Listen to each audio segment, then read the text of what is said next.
don't care if you. Ladies and gentlemen, we are ready for our 2 o'clock panel. This one is one that is known to a lot of you because it has been in the news a good bit. It's related to charter schools, lab schools, educational vouchers, tax credit, and credits and critical education funding. Our moderator is Denise Harrington. Our speakers are Laura Gorin, Dr. Ghazala Hashmi, and Dr. Reynard Sanders. Am I missing anyone? We are, this one is something of a hybrid because Dr. Sanders will be on screen while our other panelists are here in the room. Thank you very much. Is it Rachel Levy or Levy? Dr. Levy. Dr. Levy. Dr. Lee. She's on thing. Sorry, Oh, so she Dr. Levy, I misread the, thank you. So are we ready to start? Okay.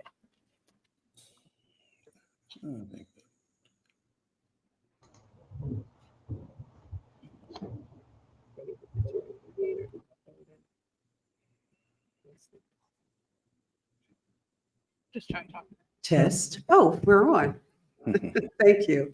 Well, thank you so much. I appreciate it, Cheryl. My apologies. I had understood Dr. Levy was not going to be. That's why sorry. Well, that's great because good afternoon, everyone, and thank you so much for being here today.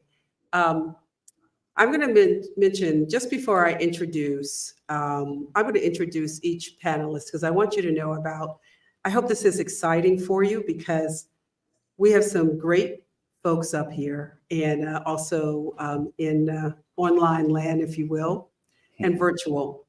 So just before I start, my first panelist that I'll introduce is Director of Research and Education Policy at the Commonwealth Institute. This includes leading TCI's analysis on education funding, supporting community-based partners in their advocacy work, and making sure the strongest analysis is being brought to bear on key issues facing communities of color and low-income families. Additionally, this person's work includes analyzing macroeconomic conditions in Virginia and safety conditions in Virginia, and safety net programs. Outside of paid work, this person has worked on grassroots social and economic justice campaigns, including successful living wage for campus and inclusionary zoning campaigns.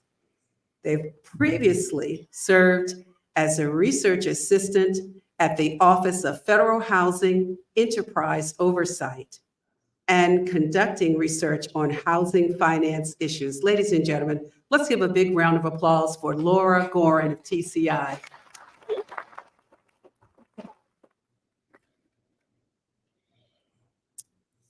Our next person that I'm going to introduce is, she is a nationally recognized public education advocate, writer, educator, and parent.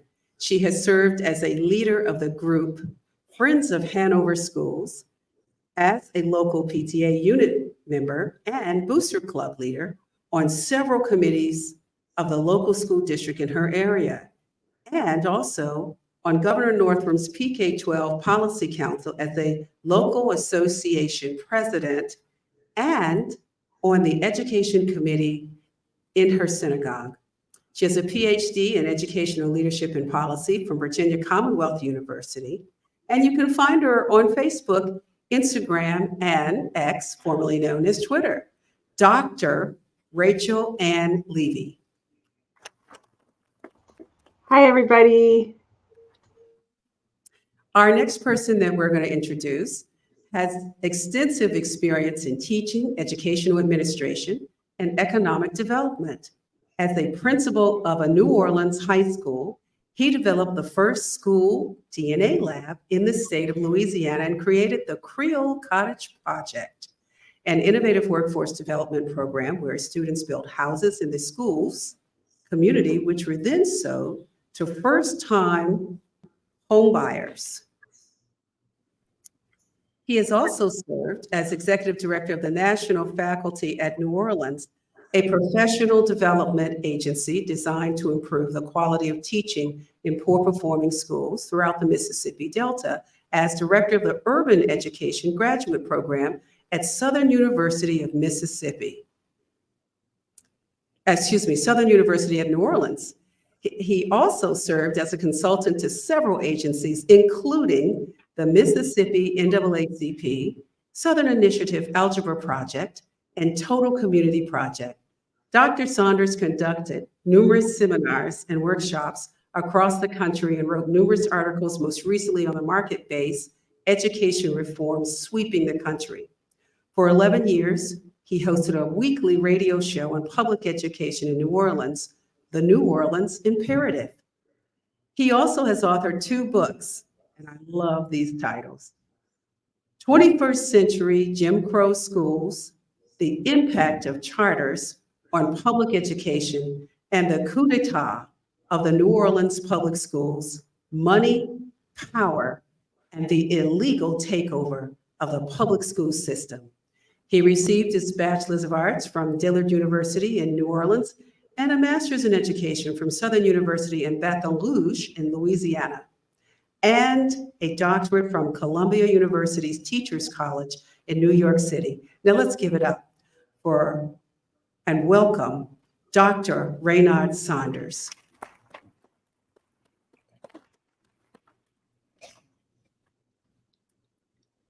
And our next panelist immigrated from India as a young child. Growing up in a small college town, Georgia, she saw firsthand how community building and dialogue can bridge cultural, racial, and socioeconomic divisions.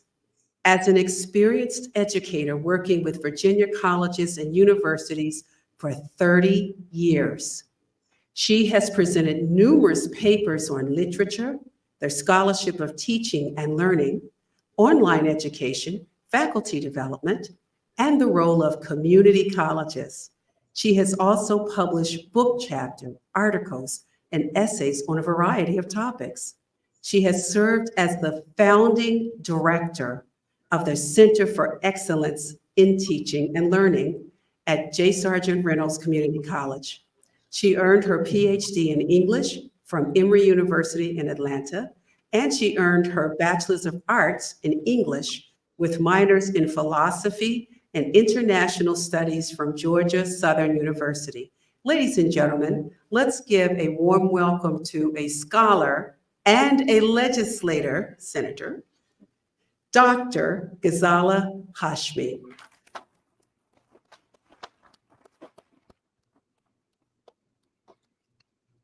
So I thought it was important that you understood that a lot of our panelists here today, and we know what this segment is entitled, about charters, vouchers, and that sort of thing, and what's happening right now.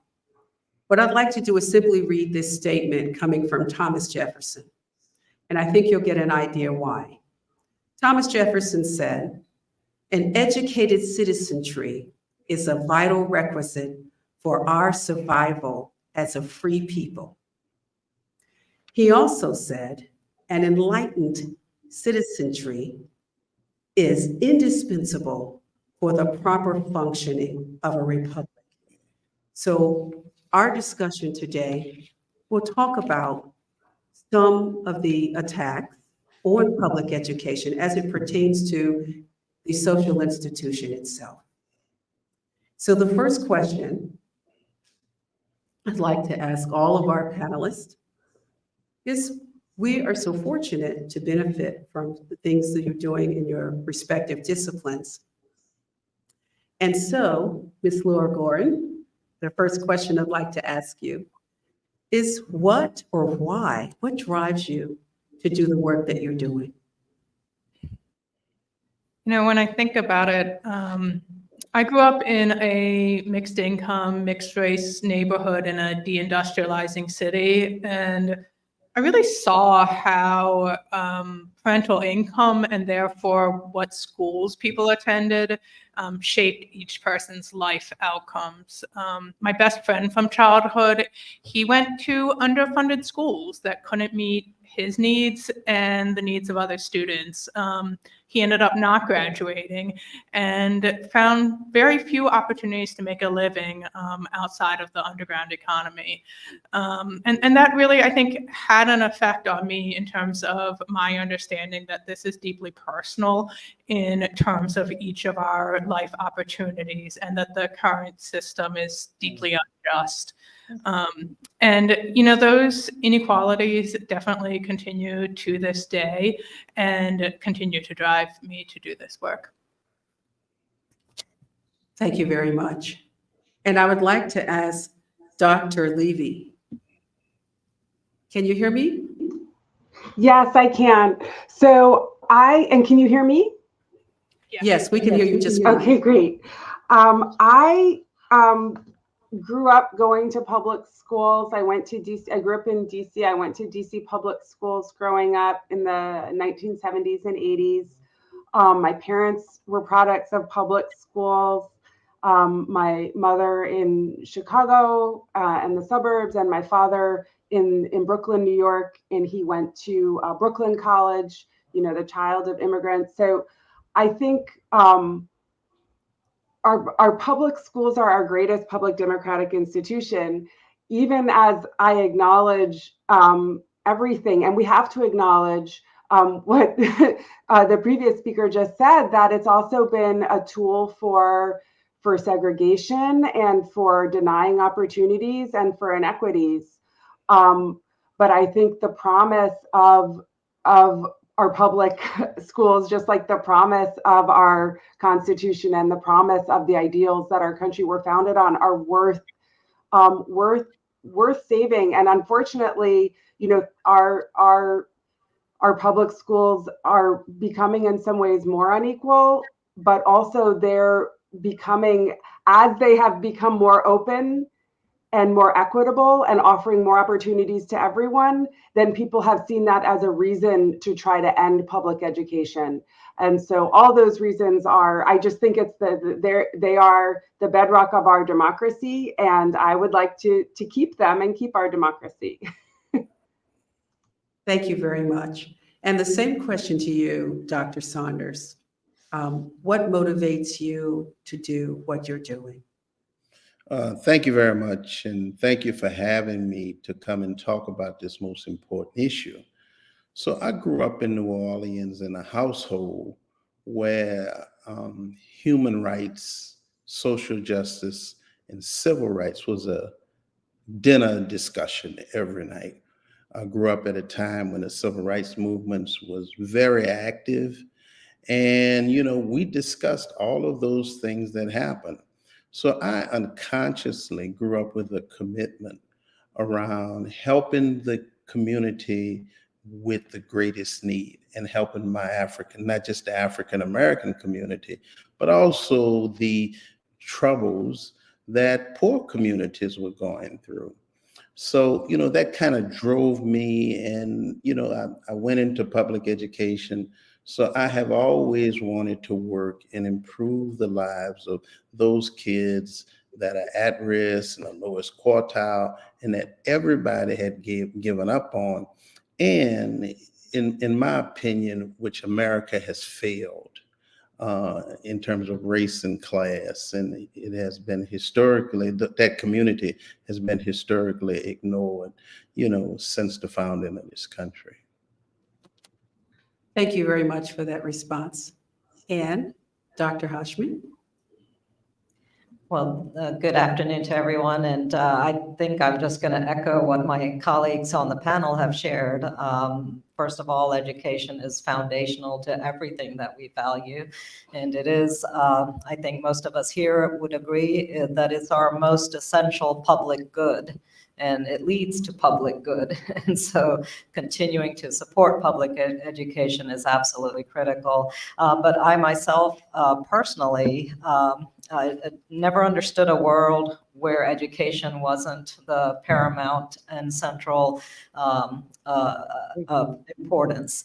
And that's because my entire family are educators. My dad was a college professor, and his 5 brothers were all involved in education one way or another as well. And I always knew that I would be an educator as I was growing up. But it's just so central. And one of the issues that continues to drive me, particularly for women and girls, is that my grandmother was born in a time and in a culture that did not value the education for young women in particular.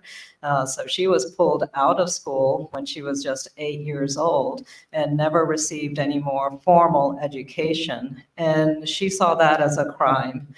So she fought her entire life to make sure that education and opportunities, particularly for her daughters, were available. She made sure that both of her daughters went to college, and she was absolutely committed that education was going to be the central and most important thing for her children and grandchildren. Thank you.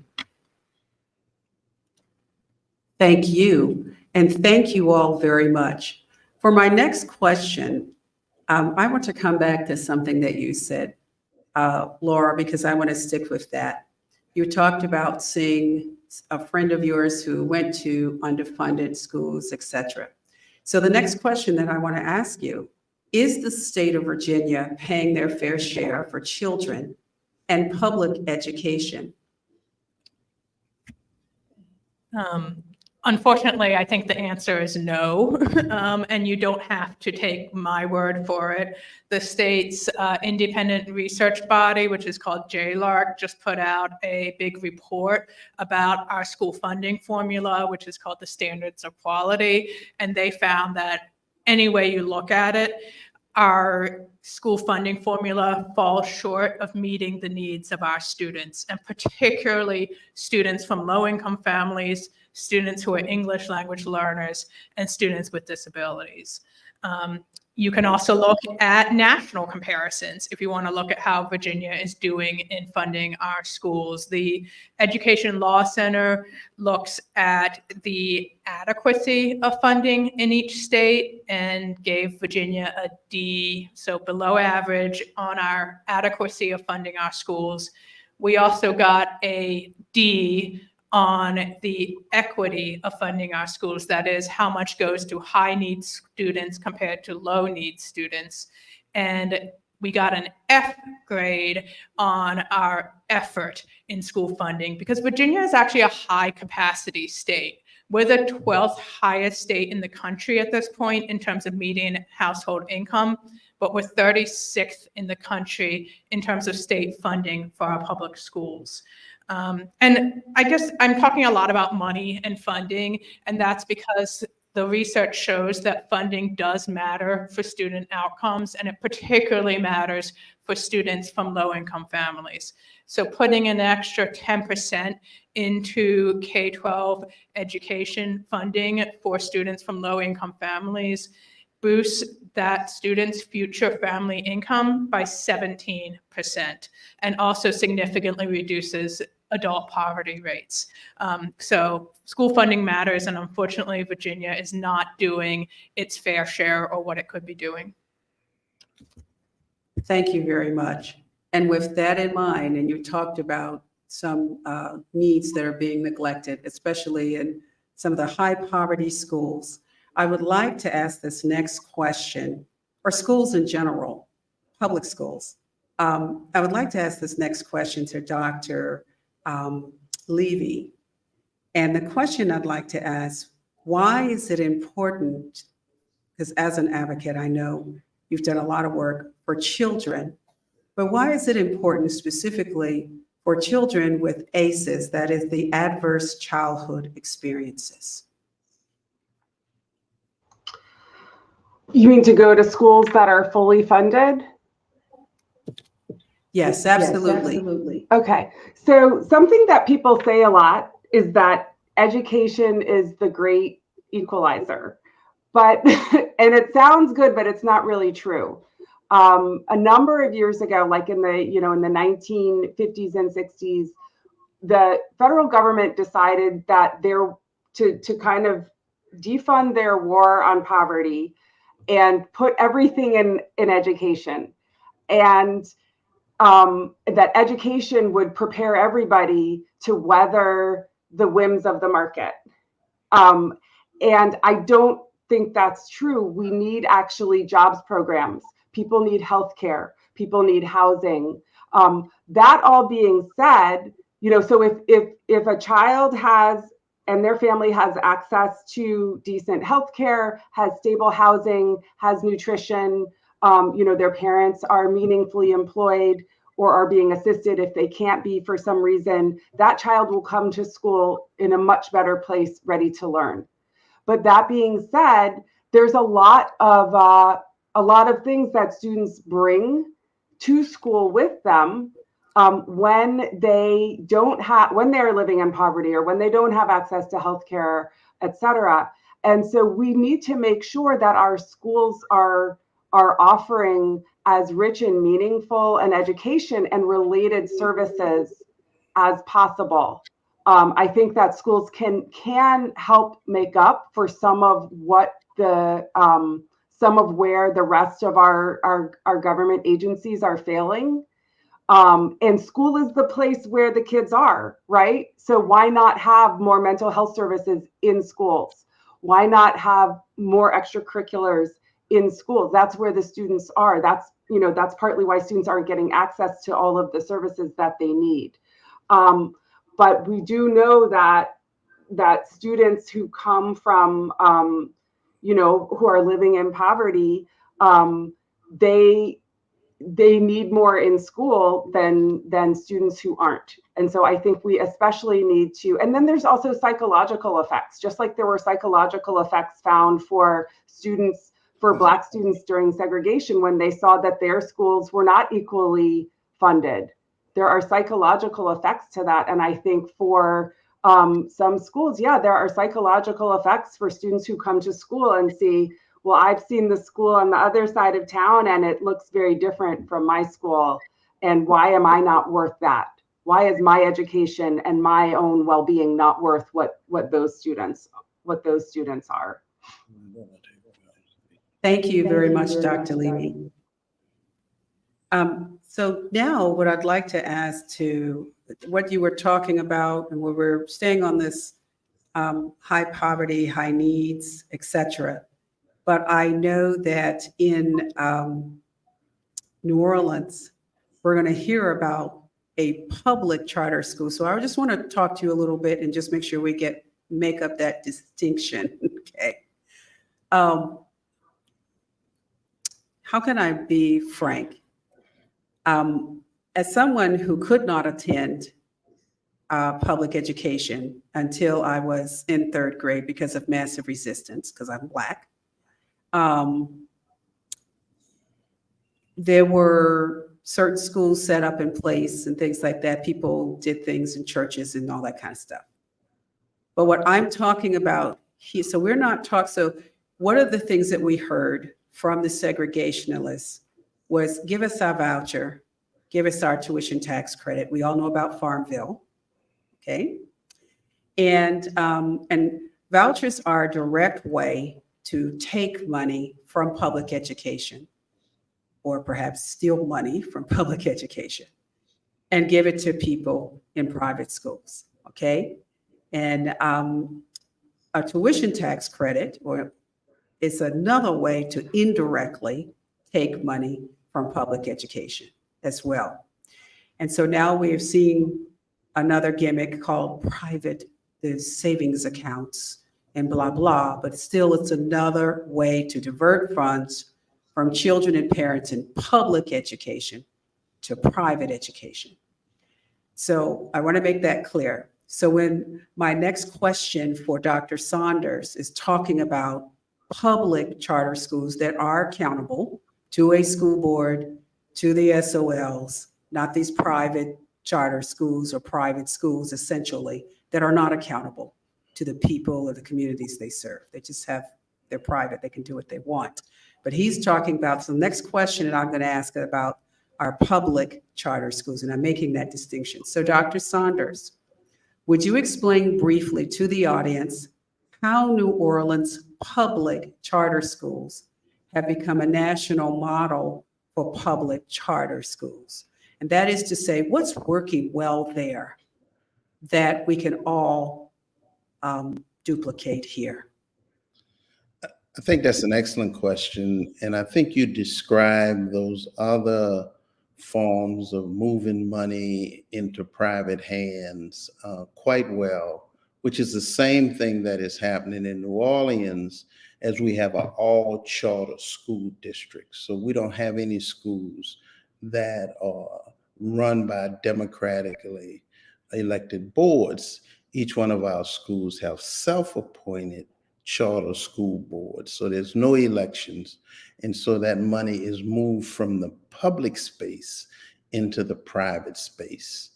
So in order for me to kind of fill that gap a little bit, I do need to state that when we talk about charter schools in New Orleans, we're not talking about the original model of charter schools, which was basically first surfaced in Minneapolis in Minnesota, and really came out of an idea from a University of Minnesota professor, because they were democratically run. They answered to the school district. They followed best practices, and they were accountable. So what we have now. And I just wanted to distinguish that, excuse me. What that means is for us in Virginia, it's more what he's describing as for public charters is a magnet school. Yeah. So please continue. Yeah. So what we have sweeping the country and what New Orleans is known for, and there's this national campaign to replicate it, is a charter school that's run by a self-appointed board. A license is given to a person who does not necessarily have to have any background in public education. And they give them this license, and then they can open up a school. As a public school, as they say, a public charter school, they get all of the funds that any other school across Louisiana would get. They get the state funds, the local funds, and also the local supplement from the taxes that we pay here in New Orleans. However, they are not accountable to the local board. So they codified this model into law in an act called Act 91, where this entity, this private entity now that is receiving public money, is in control of personnel, finances, resources, curriculum, and everything, and is not accountable to the public at all. So they have full authority to do anything that they want. So after the watershed event of Katrina, we begin to move to this hijack model of charter schools, where we had these sometimes used car salesmen, sometimes individuals that came from the private sector. We had particularly the KIP model that moved into New Orleans, all of them got contracts, and all of them have been able to operate being unaccountable to the public. So all the accountability is on paper, per se. As I mentioned earlier, it's a self-appointed board. And the other thing, by them operating like a private entity, they have been able to circumvent state and federal policy. So with that, they have resurrected a lot of issues around integration. So we have the most segregated school district that we've had since we integrated. And equally as important, around special needs. So the rights that are afforded by the federal government, they get around that as a private entity, and the duly elected public school board has no authority over them at all. And the only time they become accountable to them is when it's time for renewal of the contract, and then they have to submit a report. But the day-to-day operations And anything that happens in any school in New Orleans on Monday, the day-to-day operation is not controlled by the democratically elected board. So in essence, we have a public school district, a private school district that is publicly funded. And so we have about 78 of them. And they have been able to operate with the endorsement of not just the federal government and the state government, but from most of the largely known philanthropy folks, the Gates, the Broads of the world, that have donated money over the years, hundreds of millions of dollars. We had one researcher to kind of calculate what they gave over a 3-year period to these schools. And New Orleans is not a large school district, but they gave like $45 million, and each individual school could spend that as they want. So we have schools that give us very, very poor results that are top heavy. We have some schools that have they have moved from the names of like principal, assistant principal. They have CEOs that are making more than superintendents across the country. They have CEOs that are making more than state superintendents across the country. And they manage a D or F-rated school of 300 kids. So this model has been financed, as I mentioned earlier, by the federal government and by philanthropy and those groups that I mentioned earlier, and supported by the legislature, not because they are a big lobby, and they basically lobby public officials. In addition to that, after Katrina, we found that many of these philanthropic folks begin to not only give to the individual charter schools, they begin to give money to candidates that support that ran for the office. And we even found out, even since then, they've given money to our state education board. So that's like quick and dirty, so to speak, of this phenomena in New Orleans, which is something that no one in America, no sane parent will want to be a part of, and no school district in the country will want to adopt, despite the PR. Thank you very much, Dr. Saunders, for making it plain. And so what I heard from you basically is an educational system, and I'm going to say it again, that robs from the needy and gives to the greedy, and that statistically, and that's what's happening nationally across the country in these private charters, when they take over the public schools. And I'm not talking about a magnet school. So what is happening is it's an educational system that robs from the needy and gives to the greedy, and they have no accountability. So thank you. So my next question is really for Dr. Hashmi. And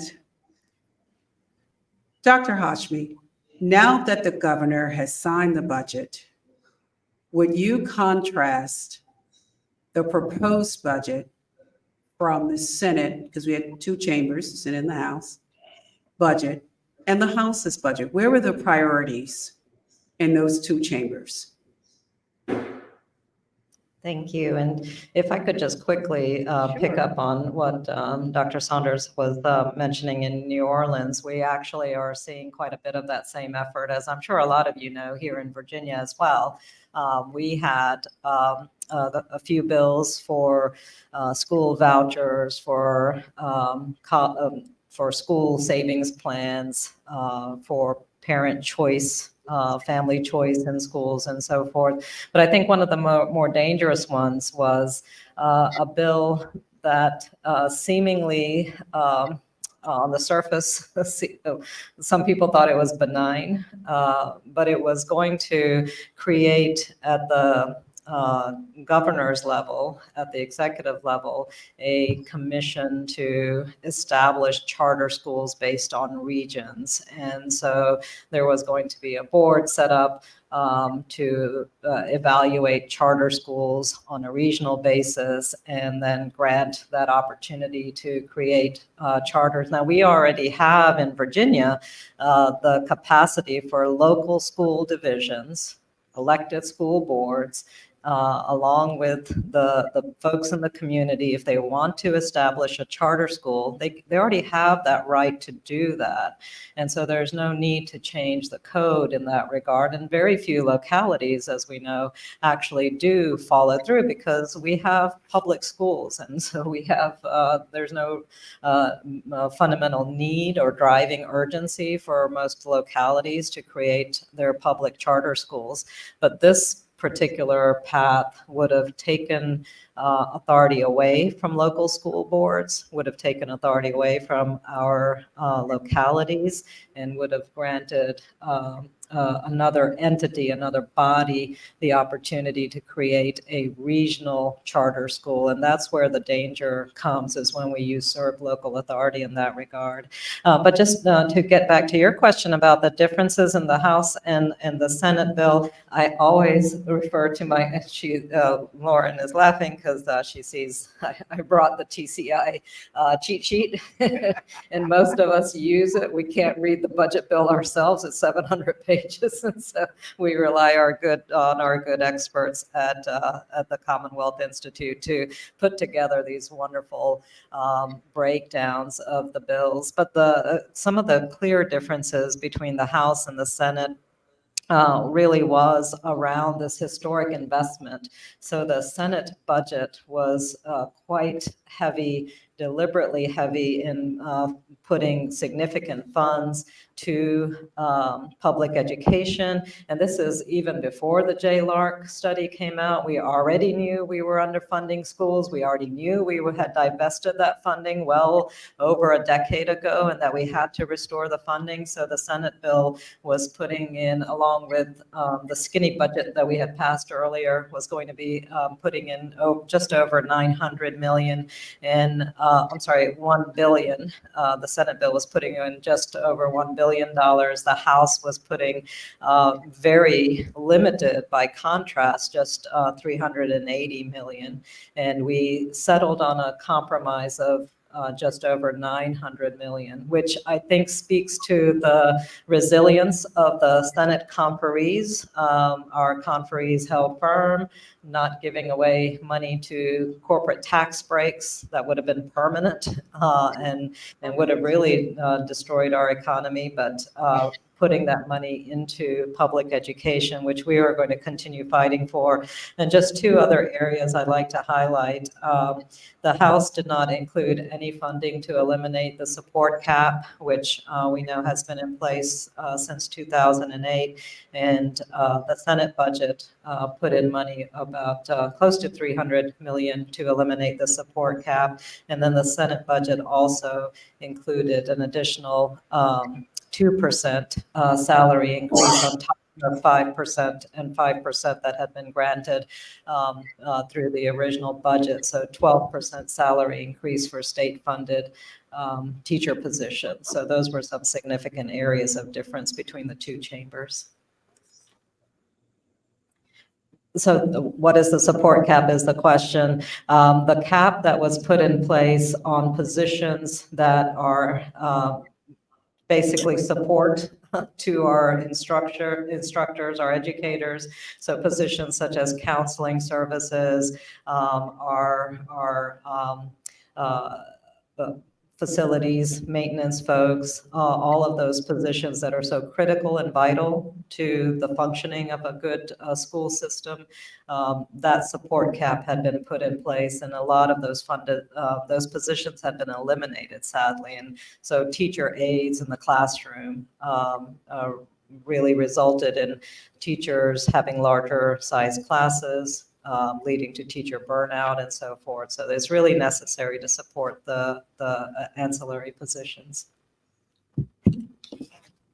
Thank you very, very much. And so my next question, First of all, we're very grateful that we do have folks who are still looking out for the best interests of children, parents, and public education. And so the next question I have is for Laura. And so we look at trying to finance public education. I want to talk a little bit about, I think you've mentioned the JLARC report already. I don't know if you want to say anything else, but I really wanted to get to the Dillon Rule. Would you share with the audience about the Dillon Rule and its detriment to children and parents in public education? Sure. Is this working? Okay. Sure. So there's actually a great, very funny new explainer about the Dillon Rule and school funding by Becca Duval posted to RVA Dirt. So go look that up if you want to learn more about the Dillon Rule. But the short story is that the Dillon Rule exists in many states, and it means that local governments can't do anything that they're not expressly given permission by the state to do. And here in Virginia, the state has given local governments very little permission around what types of taxes they can levy to pay for their local needs. So going back to what I said earlier about how the state is unfortunately not fully funding our schools, despite the good work of Senator Hashmi and other folks at our Senate who have made progress in recent years. So I do want to say, like, progress is possible. We have gotten better recently, but we're not there yet. And unfortunately, when the state's not doing everything that our students need, it's left on our local governments, and they have very few types of taxes they can use to pay for that. And the communities where some of the highest need students are also those communities where local folks have the lowest incomes and the least ability for the local governments to meet those needs. But I think a really good concrete example of this is that in Virginia, local governments can't just decide what sales tax they're going to charge. That's something that's limited by the state.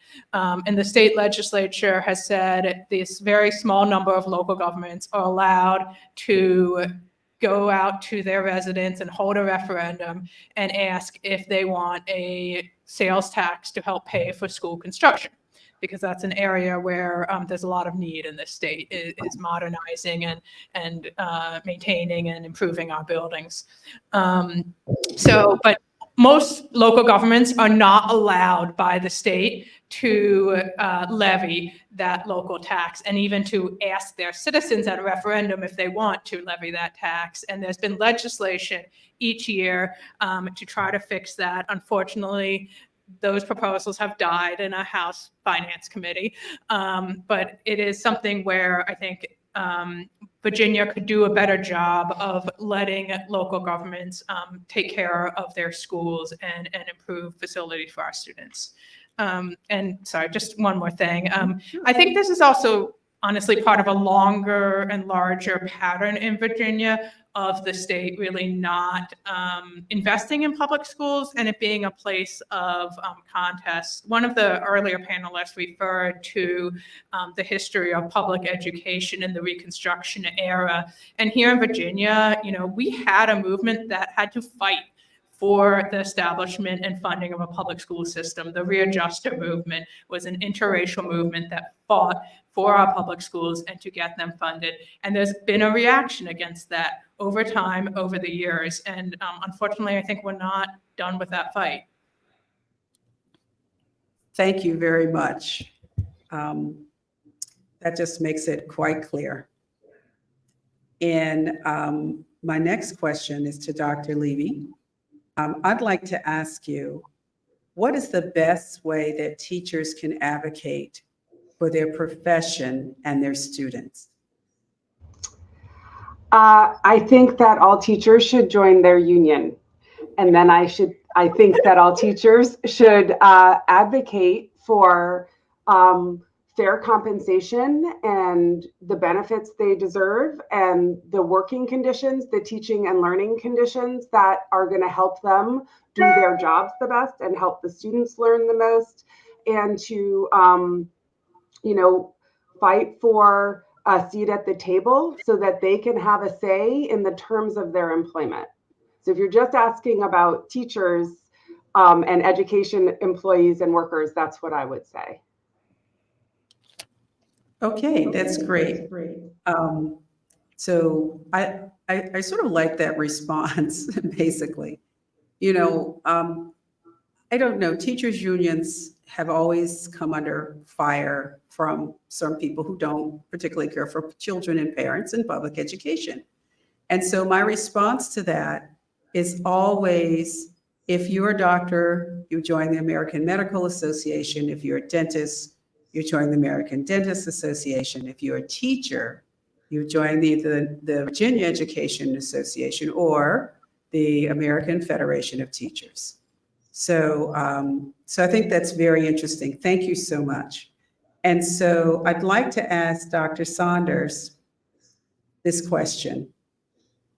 Do you think that supporters of public education are inadvertently voting against their own interest?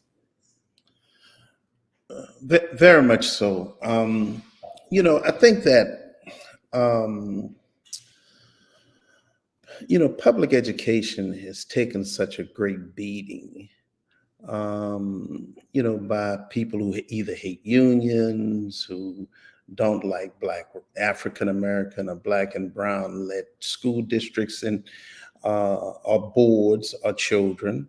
And I think they take a great hit, and they are oftenly criticized. So our school district, a perfect example of that here, and I'll give you two, a perfect example of that in New Orleans, we were very much supported by the corporate community.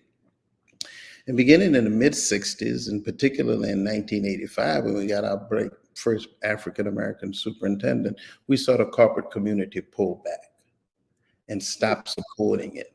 With that being said, for 30 years, we could not get a millage passed or anything like that. And it was just a constant attack.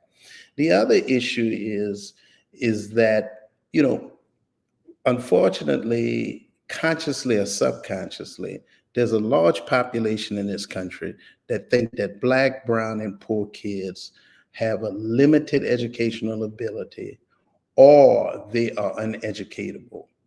With that being said, those communities, they are very comfortable with some schools getting more money than others, and other schools being less funded and in the worst facilities, which hurts the community at large, right? The public doesn't look at it as a total picture, and it's not in my backyard kind of thing too. So I think that, the public needs to understand that we all are in this together. This whole notion that you can just ignore a part of your population or just not give them their full rights does not affect you as a whole, and does not make the whole district and the whole city and the whole nation move forward. We've got to get beyond that and really dig deep. And, we all have to take care of everybody. As Dr. King said, injustice anywhere is a threat to justice everywhere. Thank you very much. And I would like to ask Dr. Hashmi, as we're getting close to wrapping up, I think we're close to it. Okay, I saw that. I realized I kind of had a lightning round for all of them too at one point, but I would like you to close out and to say what is on your heart, and what can we do to continually support children and parents in public education, because what is happening, private schools pick and choose your students. Public schools are the most racially, religiously, and economically diverse institution in our society. And I don't believe that a private school can necessarily meet the needs and bring our country together and move forward. And so I'd like for you to have the last word on anything you'd like to share with the audience today. Well, thank you so much. And I think we're all here today because we have very similar concerns, and that is a great deal of anxiety about where we're headed in Virginia, where we're headed in this country with regard to public education. If you feel like public education is under attack, you are correct in that feeling. It is not paranoia. It is directly under attack. And what we are seeing is a very well organized effort to divert billions of dollars into private hands. And so much of the crisis that we're seeing in public education is a crisis made of our own, through our own hands. The defunding of education in certain communities and under-resourcing, the attack on teachers and on morale, all that has been a very concerted effort to destabilize the system and to create parental anxieties and to put our public education system under a very negative light. And what we have to do, we're at an inflection point. This is a moment in history where we really have to take the matters in our own hands. We have to make sure that our voices are louder than the voices on the other side, that our communication to parents and to families is just as well coordinated as theirs is, and to ensure that everybody understands what is happening, to peel back those curtains, as I know some of you are already doing among the friends and the neighbors that you're talking to, and show what is really happening. I know some of you here are following the money. And that's the basic rule there. Follow the money, follow it back to those particular organizations and individuals that are largely responsible for the attack, and demonstrate to your friends and family what is really going on. And we have to just be as public and as outspoken as the other side has been, because this is not going to end unless we take control of our own systems. So thank you. And thank you. Thank you so much for that charge. You gave us the charge, and I just will leave you with this quote. Frederick Douglass said, "Power concedes nothing without demand." And it's time that we demand equity and justice for our children and parents in public education. Thank you so much. Thank our panelists so well. Wonderful.